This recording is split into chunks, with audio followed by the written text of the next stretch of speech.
Eddie George by name earlier. And it makes me think about the Deion Sanders effect, the success he's had, albeit one calendar year, right? Yeah. But the success he's had that happened so quicker than a lot of people anticipated at Jackson State. Because I remember, me too. I include me in that too. Because I remember a lot of people in the media when they heard about Coach Prime coaching HBCU squad, they're kind of like, is he going to take it seriously? Especially the major networks. He's really going to take it seriously. Is he going to even be around to see it through? All that stuff, just like not taking it seriously. But the man, I mentioned this last week, the 55th highest recruiting class coming to this season across FCS and FBS football. Yeah. 55th. Higher than quite a few Power Fives. Yeah. 55th highest recruiting class. Now I didn't look at what he has coming in next season. As far as that, I had to look up those, and I'll probably look it up while you explain as well. But the fact that he's the first one doesn't necessarily come out until the next couple of weeks. But they probably have a gauge of where they currently are, like as of right now, right? In terms of the commits, and then you probably won't get more commits until we get closer to December 1. Right. But even with that said, right, when he was first hired back in September of 2020, one of the things that he did was he was capable of getting a couple of guys to come over and transfer. Right. But it was still that spring period was still a period for him to learn about the conference. Him and his coaching staff figuring out how to coach these guys that he had, and figuring out, because that's basically what he said. He said, I took the spring to learn about us, not necessarily the SWAC. Right. And in that time period, he figured out his deficiencies, what he needed to prove upon, the places that he needed to attack in terms of recruitment, how to get better. And then from there, we got what we got coming up, what we got currently in the fall, with them currently 9-1 right now. Right. But with that said, the whole prime effect, of course, did lead to the hiring of Eddie George. And Eddie did say that Deion's hiring was influential in him going to Tennessee State. Yeah. And check this out. You mentioned the record, 9-1 record, Jackson State. They could easily be undefeated. Yes, they can. Yes, they could have. They played against a Division I FBS, used Louisiana Monroe. I say only. They only lost 12-7. And there was the game where they're up 7-3 at halftime. Yeah. They could easily be 10-0, bro. With a win over Division I. Undefeated. Yeah. And the thing is, they lose one of the better defensive players. In the middle of that game, he was ejected. And then, of course, that's also during the time frame in which Deion Sanders, their freshman quarterback, was still looking to develop. And that was one of the things that, Coach Sanders had been harping on for the beginning of the season, was looking to get that offense on track. Right. And at that point in time, they hadn't gotten it there, but they were still capable of playing that team close enough to lose 12-7. Yeah. And it was even a situation where that game was still, I think, 9-7 at one point. Right. And Jackson State was driving and they couldn't convert in the red zone. I think they may have turned the ball over, if memory serves me correctly. But that was a game that was a winnable game. And yes, you're right. They were a couple of plays away from being completely undefeated right now. And also doing something that no SWAC team has done since 1985, which is beat an FBS opponent. Yeah. And, I'm looking at the attendance just for laughs. That game was very well attended. I'm wondering how many of those fans were from Jackson State that drove. Oh, you mean the Louisiana Monroe game? Yeah, it's funny that you say that, right? Okay. Because that has been a point of contention all season long with several HBCU coaches. Oddly enough, those that are kind of in their first year right now. One of them comments coming from a guy we just talked about. We talked about all three of these guys just now. Dawson Odom's talked about the attendance of of Norfolk State and their fans coming to games, and how he's noticed that the dip there is not the same numbers as it was when he was over in Southern. But of course, those are two different fan bases. I will say that. And yeah, he's going to have to start doing things in order to be able to rile that fan base up, Right. to want to come out to see games. And that's going to be a task for him. Also, Eddie George has been complaining about attendance this season a couple of times about, Tennessee State. And I found that to be a shame, because he was capable of doing things with that team that this team hasn't done in a very long time. They're on the precipice of a winning season right now. If memory serves they're 5-5. They're 5-5. Yeah. So yeah, they're on the precipice of a winning season, winning 5 games. I'm sorry, I'm thinking about burgers right now. Burgers, me too. Come on, 5 guys.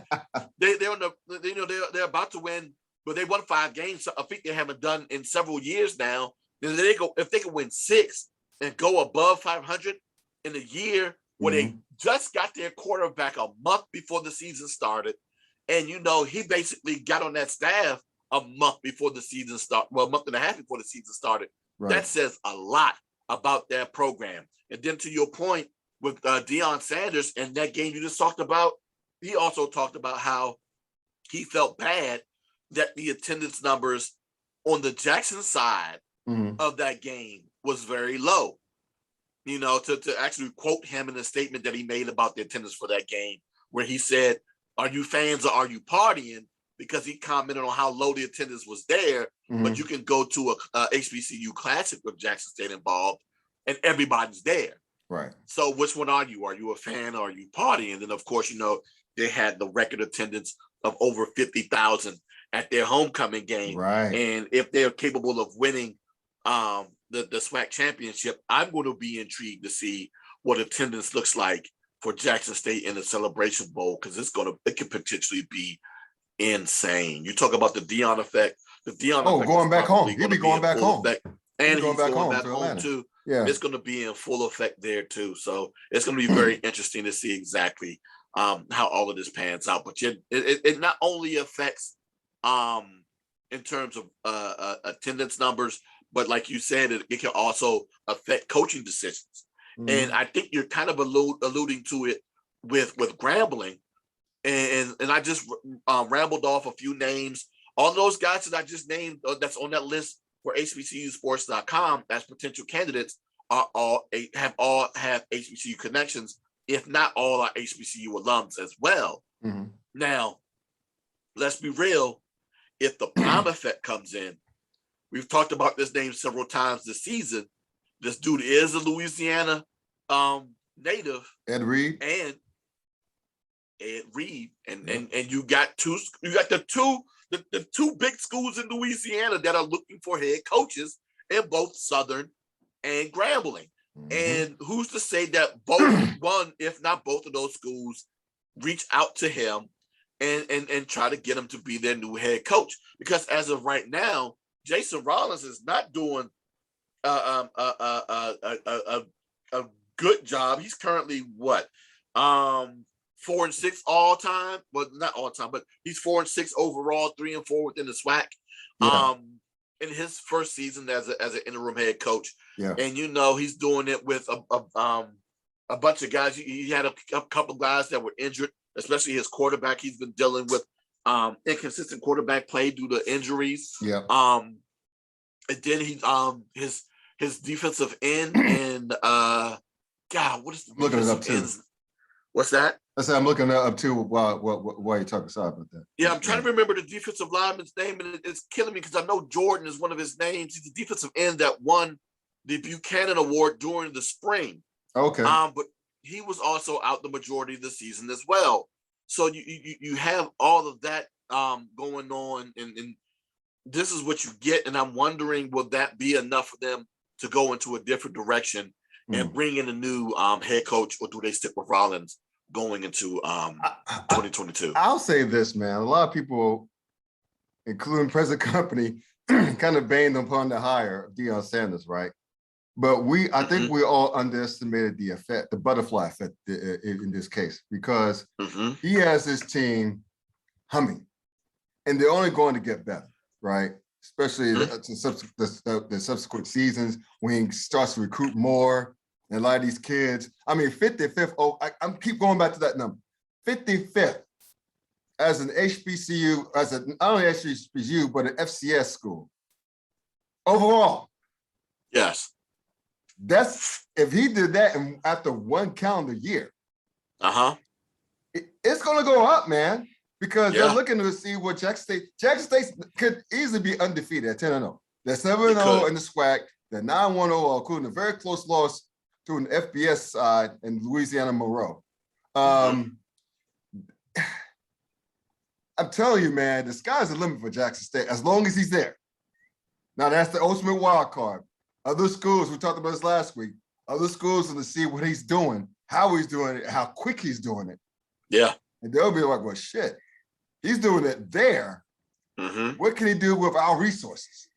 Yeah, and it's interesting that you bring that up because Deion made an appearance this Monday at the SWAC press conference that I talked about earlier. But that player who I referred to, his name is Jordan Lewis, defensive end over there at Southern, who I hope gets an opportunity to get some looks in the league, even though he's had a injury-riddled fall. But during the press conference, Deion, was asked about, Coach Sanders was asked about,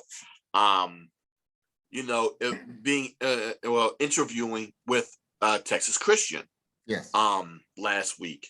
And his response was, I'm wondering how I'm paraphrasing him by saying, he's wondering how that's the case when he's basically been in a hospital bed for almost a darn month.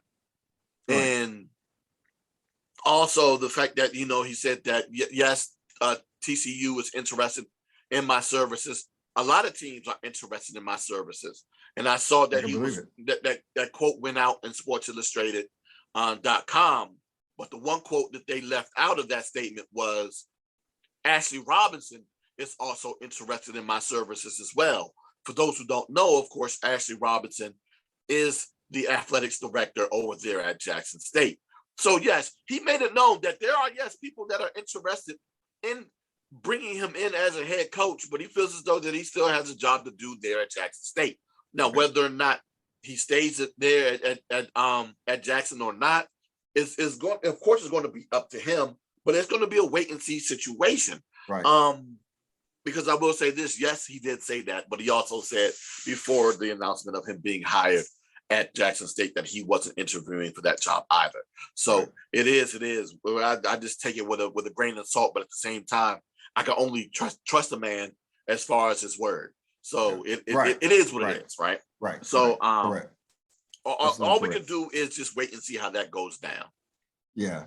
So I say all that to say this. You mentioned, you tossed out his name earlier, Ed Reed. Schools are copycats, right? College collegiate athletics in general, it's a copycat sport as well as professional sports. So they see what's going on at Jackson State. Attendance is much better. As a matter of fact, I was looking up against the game against Texas Southern, I believe. They had over 30,000 in the stands for a regular season game that's not homecoming. That's pretty damn awesome, right? That's incredible. So, and we'll touch about attendance as a whole in a second, but at any rate, so these teams, I'm sticking with HBCUs right now. They see what's going on at Jackson State.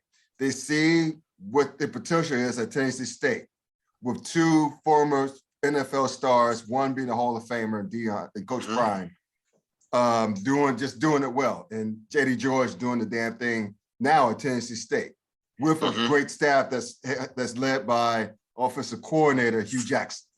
Yes, who was not so much a head coach, but a great offensive coordinator. So he did Cincinnati as an offensive coordinator. So anyway, I started that to say this. Grambling is looking for a head coach. Southern maybe looking for a head coach. Now I think Alabama State. Yes, Alabama State is looking for a head coach. All right. So let's just put it out there. We already had Ed Reed's name come out. There are other NFL stars with connections to the state of Louisiana. Reggie Wayne, whose dad, uncles, Mm-hmm. I think some cousins, Mm-hmm. played football at Grambling. Mm-hmm. Now, the wild card is, I think I mentioned this last week, where he was on the I Am Athlete podcast on YouTube. By the way, best podcast in the land, hands down. That and all the smoke. But anyway, he said in the Count Times. Yeah, there you go. Thank you. But anyway, the point is that when I think the topic was it was about HBCUs attracting the blue chipper athletes in football, Mm-hmm. right? And so he was like, look, he's a New Orleans native. So he's like, look, man, he talking about his cousin, his daddy, his uncles and cousins playing ball at Grambling. He said, and he was legit upset about this. He's like, I know, I'm happy I went to Miami. I'm glad. I love Miami. I'm a Hurricane for life. Threw up the U sign, whatever. He's like, but why didn't Grambling just at least holler at me? Mm-hmm. He said he got it. He said he understood it. He gets it. He was highly recruited, bigger programs, and in my mind, he's been a finalist for Hall of Famer twice. Mm-hmm. So he's eventually going to get in there. But the point is that him being the superstar athlete in the collegiate, high school, collegiate, and the pro levels, but he's still like, I just wish that Grambling, I'm paraphrasing, I wish Grambling would have at least recruited me. Yeah. So I don't know if he still holds that grudge and saying, well, damn, why didn't y'all just at least recruit me? I don't know how that come into play, but I'm just throwing out names because, and also in the state of Alabama State, mm-hmm. There's a famous NFL Hall of Famer who's from the state of Alabama, mm-hmm. Terrell Owens. He worked with. I'm just throwing out names, but yeah. he worked with Deion, Coach Prime, at various camps he had. He did. He was just at the camp there in Jackson State, and he swears by Coach Deion. He loves him. That's his big brother. But the thing is that I'm just throwing out names. So if you're these schools, again, mm-hmm. stick with the HBCUs. If you're these schools, you seen what Coach Prime is doing. You seen what Eddie George is on the verge of doing. Mm-hmm. Why not? Why not? Right. And the tennis is going to, I know that Tennessee State plays at Nissan Stadium where the Titans play, which is baffling in and of itself. That's another reason why tennis is bad. But at any rate, if they see what's going on at Jackson State, the potential.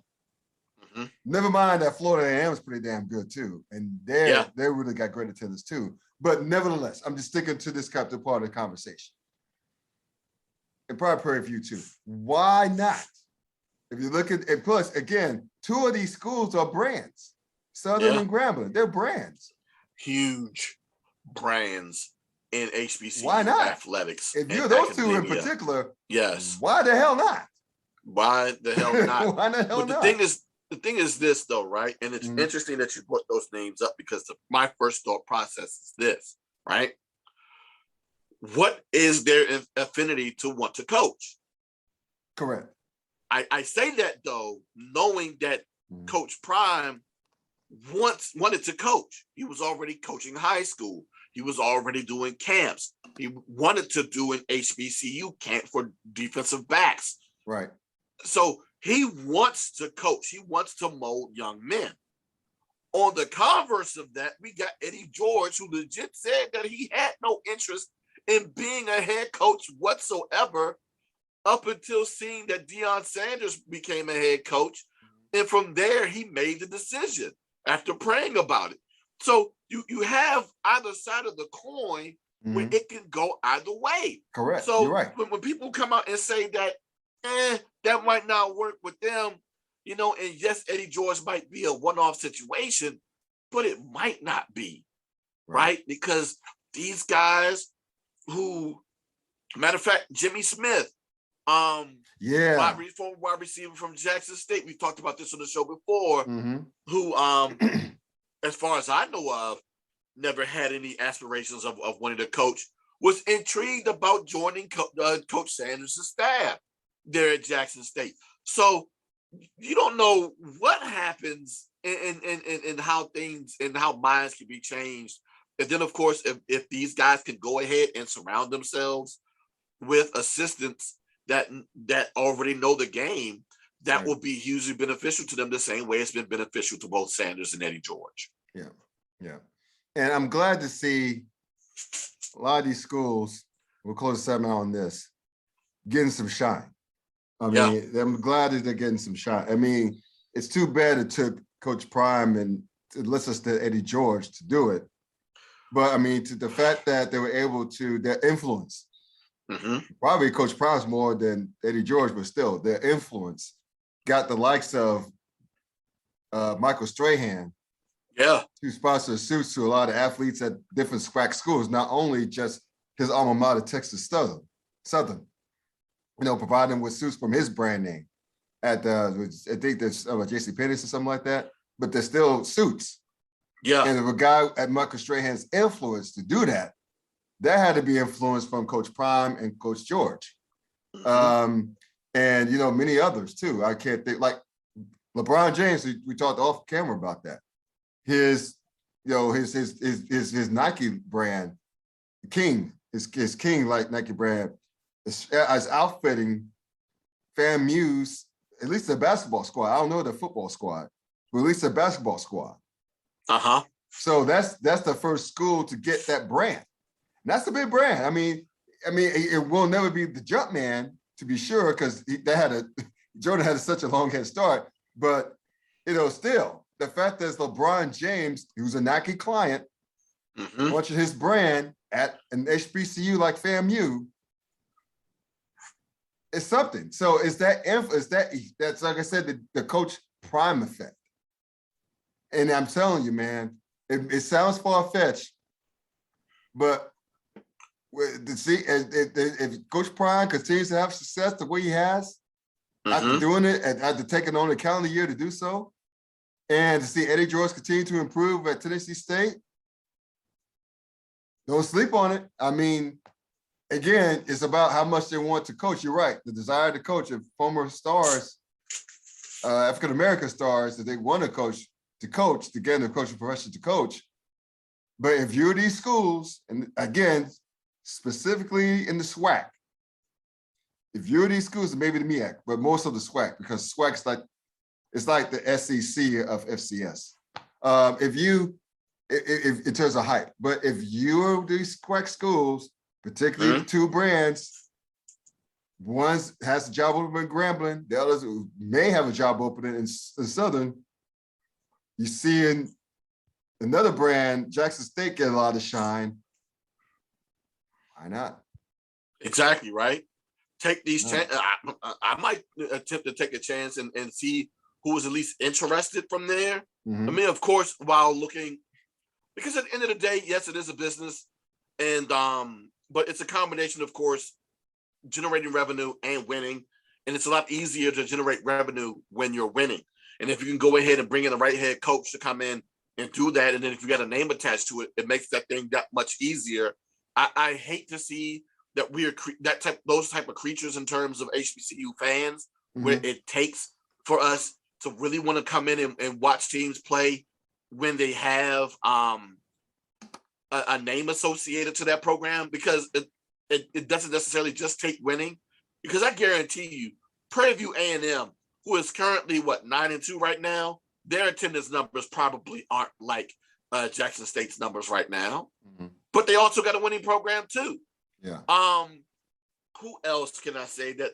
You know, well, Alcorn State. I mean, they're currently a 7-8 win team, and I know that their attendance numbers aren't the same as Jackson State's right now. 6-4 overall, and 5-2 in the conference. There you go, 6-2. There you go. I'm over here giving them more wins than what they got. But they're still in contention for the division. Right. But they got a tough hole ahead with Jackson State. Yeah, at Jackson State. And if they're capable of doing that, and then Prairie View loses next week to Mississippi Valley State, that they go ahead and they end up winning their division again. But yeah, that's another program who has dealt with a lot of success recently but probably hasn't seen those type of attendance numbers. But yeah, it took a celebrity to do it. And my guess is that it'll probably take a celebrity to do it elsewhere. Mm-hmm. Especially those two brands. So one quick question, and we'll close the segment as I meant to ask this earlier. I know one time the SWAC led FCS conferences in attendance one part, right? Uh-huh. Is it still Several times.